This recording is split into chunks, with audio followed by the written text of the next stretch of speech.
2ஆம் வசனத்தில் நான் வசிக்கிறேன். கர்த்தருடைய அனுக்கிரக வருஷத்தையும் நம்முடைய தேவன் நீதியை சரிக்கட்டும் நாளையும் கூறவும், துயரப்பட்ட அனைவருக்கும் ஆறுதல் செய்யவும். அல்லேலூயா. நல்ல இந்த வசனத்தை கவனிங்க. துயரப்பட்டவர்கள் அனைவருக்கும் ஆறுதல் செய்யவும். இந்த 2 வசனத்தை நீங்கள் ஆண்டவர் உங்களுக்கு பிரித்து காட்ட போகிறார். எனக்கு இந்த வசனத்தில் ரொம்ப வெளிப்பாடு கிடைச்சது.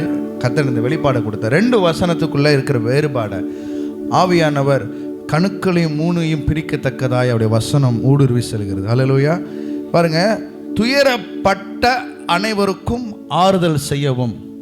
நல்லா கவனிங்க, மறுபடியும் சொல்கிறேன். துயரப்பட்ட அனைவருக்கும் ஆறுதல் செய்யவும். இந்த அனைவரும் என்பது காமன், எல்லாருக்கும். துயரப்பட்ட எல்லாருக்கும், அனைவருக்கும் ஆறுதல் செய்யவும். நல்லா கவனிங்க, ஷார்ப்பாக கவனிங்க. அல்லேலூயா. மறுபடியும் சொல்கிறேன், துயரப்பட்ட அனைவருக்கும் ஆறுதல் செய்யவும். அடுத்த வசனம் பாருங்க. சீயோனிலே துயரப்பட்டவர்களை சீர்படுத்தவும். அல்லேலூயா.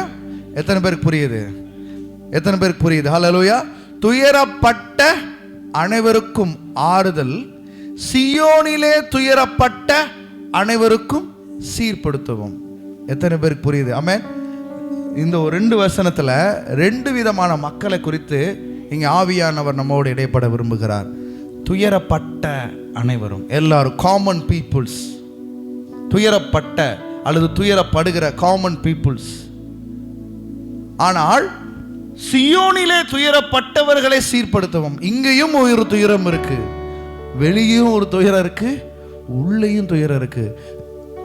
வெளியும் கஷ்டம் இருக்கு, கண்ணீர் இருக்கு, உள்ளேயும் கஷ்டம் இருக்கு, கண்ணீர் இருக்கு. வெளியே துயரப்பட்டவர்கள், அந்த காமன் பீப்புளுக்கு என்ன கிடைக்குதா? ஆறுதல். ஆறுதல். அங்க காமன் பீப்புள்ஸ்க்கு ஒரு கம்ஃபர்ட்னஸ், ஒரு ஆறுதலை ஆண்டவர் கொடுக்கிறார். ஆறுதல். அவர்கள் கவலை இல்லாமல் கவலைகளை மறக்க ஆண்டவர் உதவி செய்கிறார். யார் உதவி செய்கிறார் என்றால் கர்த்தருடைய ஆவியானவர். ஆமென். இங்கே சியோனிலே துயரப்பட்டவர்களுக்கு ஆறுதல் செய்கிறாரா? ஒரு பெரிய லிஸ்டே கொடுக்கிறாரு. ஆமென். அல்லேலூயா. இப்போ எந்த லிஸ்ட் என்னன்னு பார்ப்போம். அவர்களுக்கு சாம்பலுக்கு பதிலாக சிங்காரத்தையும். ஹூஸ் அவர்கள் என்றால் யார்? அவர்கள் என்றால் யார்? யார் அவர்கள்? Zion people, Zion people. அவர்கள் என்றால் யார்? நம்மன்றது அப்புறம் வரும். நம்ம யாருன்றது முதல்ல தெரிஞ்சுக்க போறதுக்கு தான் இப்போ கூடியிருக்கோம். அல்லேலூயா. யார் அவர்கள்? அவர்கள் யார்? அவர்கள் சியோனில் வசிக்கிறவர்கள். அல்லேலூயா. The people of Zion. People, இந்த சியோனில் இருக்கிறவர்களுக்கு என்ன நடக்குமா? சாம்பலுக்கு பதிலாக சிங்காரத்தை. துயரத்துக்கு பதிலாக எந்த துயரம்? சியோனில் துயரப்படுகிறவர்களுக்கு துயரத்துக்கு பதிலாக ஆனந்த தைலம். ஒடுங்கின ஆவிக்கு பதிலாக துதியின் உடை கொடுக்கவும் அவர் என்னை அனுப்பினார். அவர்கள் யார்? அவர்கள் சியோனில் வசிப்பவர். the citizen of Zion, the people of Zion. அவர்கள் கர்த்தர் தம்முடைய மகிமைக்கென்று நாட்டின நீதியின் விருட்சங்கள் என படுவார்கள். அவர்கள் நெடுங்காலம் பாலாய் கிடந்தவைகளை கட்டி. எவர்கள்? சொல்லுங்க, எல்லாரும் சொல்லுங்க. சொல்லாதவங்கள வாயை திறந்து சொல்ல வைப்பேன், பேர் சொல்லி கூப்பிட்டுருவேன். சியோனில் வாழ்பவர்கள், சியோனிஸ்ட். சியோனில் வாழ்பவர்கள் நெடுங்காலம் பாலாய் கிடந்தவைகளை கட்டி, பூர்வத்தில் நிர்மூலமானவைகளை எடுப்பித்து, தலைமுறை தலைமுறையாய் இடிந்து கிடந்த பட்டணங்களை புதிதாய் கட்டுவார்கள். ஏங்க, அவர்களுக்கு ஆறுதலை சொல்லிடுறாரு, இவர்களுக்கு மட்டும் இவ்வளோ பெரிய லிஸ்ட்டை கொடுக்குறாரு. Who's that Zion people? அந்த சியோன் மக்கள் யார்? Who's that Zion? Hallelujah.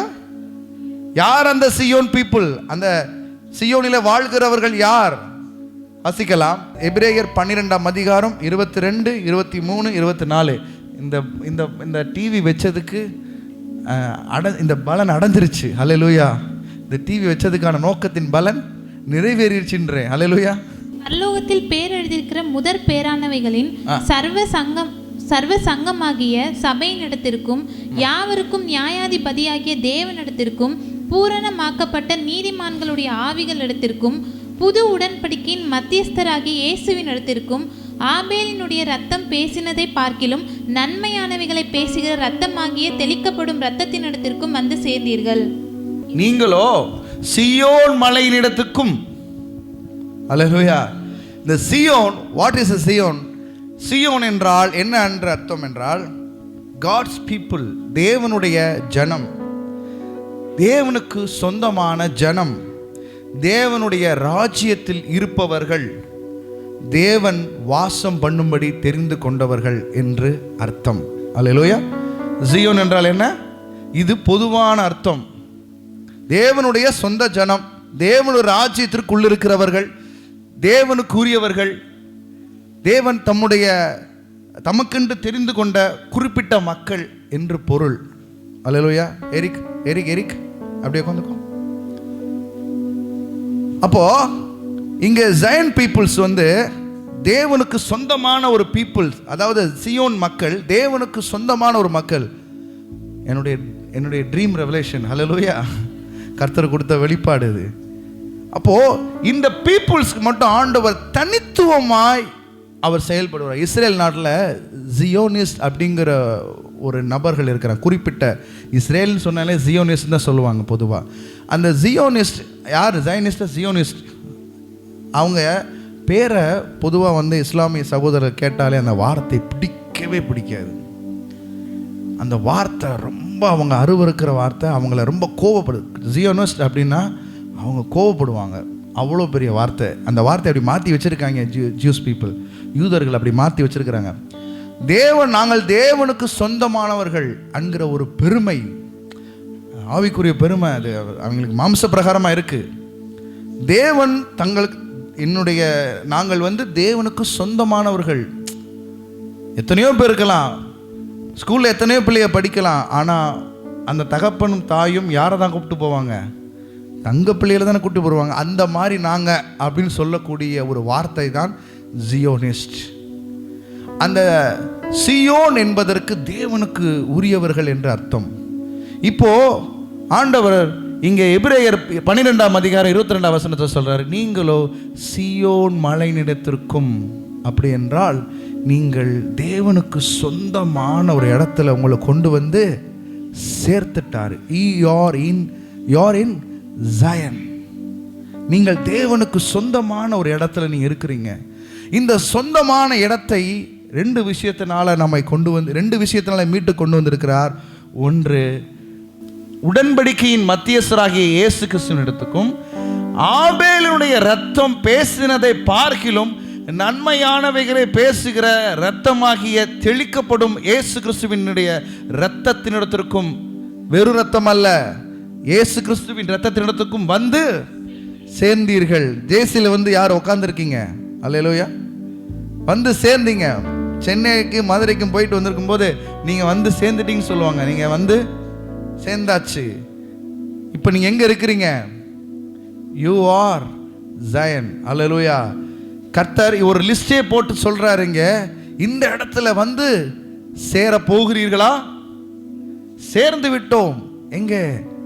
ஆபேலுடைய ரத்தம் பேசினதை பார்க்கிலும் நன்மையானவைகளை பேசுகிற ரத்தமாகிய, பாருங்க எவ்வளவு தெளிவான அர்த்தம் கொடுக்கப்படுது பாருங்க. ஆபேலுடைய ரத்தம் பேசினதை பார்க்கிலும் நன்மையானவைகளை பேசுகிற இரத்தமாகிய தெளிக்கப்படும் இயேசுவின் இரத்தத்தினிடத்துக்கு சேர்ந்தீர்கள். இந்த இரத்தம் நம்மை எப்படி மீட்டிருக்கு என்றால், படிங்க ஆதியாகமம் 4ஆம் அதிகாரம் 9, 10 வசனம். கர்த்தர் காயினை நோக்கி, உன் சகோதரனாகிய ஆபேல் எங்கே என்றார். அதற்கு அவன், நான் அறியேன், என் சகோதரனுக்கு நான் காவலாளியோ என்றான். அதற்கு அவர், என்ன செய்தாய்? உன் சகோதரனுடைய இரத்தத்தின் சத்தம் பூமியிலிருந்து என்னை நோக்கி கூப்பிடுகிறது. இப்பொழுதும் உன் சகோதரனுடைய இரத்தத்தை உன் கையிலே வாங்கிக் கொள்ள தன் வாயை திறந்த இந்த பூமியில் நீ சபிக்கப்பட்டிருப்பாய். ஒரு ரத்தம் போதும். அதாவது காயின் தன்னுடைய சகோதரனை அங்கே கொன்று போட்டு விட்டான். அங்கே செத்துட்டான் காயின். ஆபேல் செத்துட்டான். இப்போ காயின் நினச்சிக்கிட்டு இருக்கான், இருக்கிறதே கொஞ்சம் பேர் தான், நானே, எங்கள் அம்மா, எங்கள் அப்பா, என் தம்பி, நான் மட்டும்தான். இப்போ என் தம்பியை கொன்னுட்டேன் அப்படின்னு சொல்லி ஆம்பாட்டு சத்தமே இல்லாமல் உக்காந்துருக்கிறான், வேலையை பார்த்துக்கிட்டு இருக்கான்.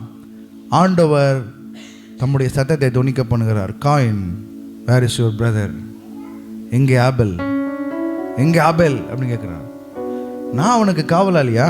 நான் அவனுக்கு வாட்ச்மேனான்னு கேட்குறான். இது எப்படி அவருக்கு தெரிஞ்சிச்சு? காயின் தன் சகோதரனாகிய ஆபேலோட பேசினான். அவர்கள் வயல்வெளியில் இருக்கும் சமயத்தில் காயின் தன் சகோதரனாகிய ஆபேலுக்கு விரோதமாய் எழும்பி அவனை கொலை செய்தான். அவனை கொன்னுட்டான். இப்போ அந்த ரத்தம், சிந்தப்பட்ட ரத்தம் தேவனுடைய சந்நிதியில் போய் கூப்பிடுது. இந்த மாதிரி நான் அவனுக்கு எந்த துரோகமும் பண்ணலை, நான் அவனை ஒன்றுமே செய்யலை, நான் அவனை அண்ணனாக தான் பார்த்தேன், எனக்கு நீதி செய்யுங்க, என்னை கொன்னுட்டான்னு சொல்லி ரத்தம் பேசுகிறது. நம்ம ஜியோனுக்கு மறுபடியும் வருவோம். போகிற வழியில் அதை முக்கியமாக பார்த்துட்டு போயிடுவோம்.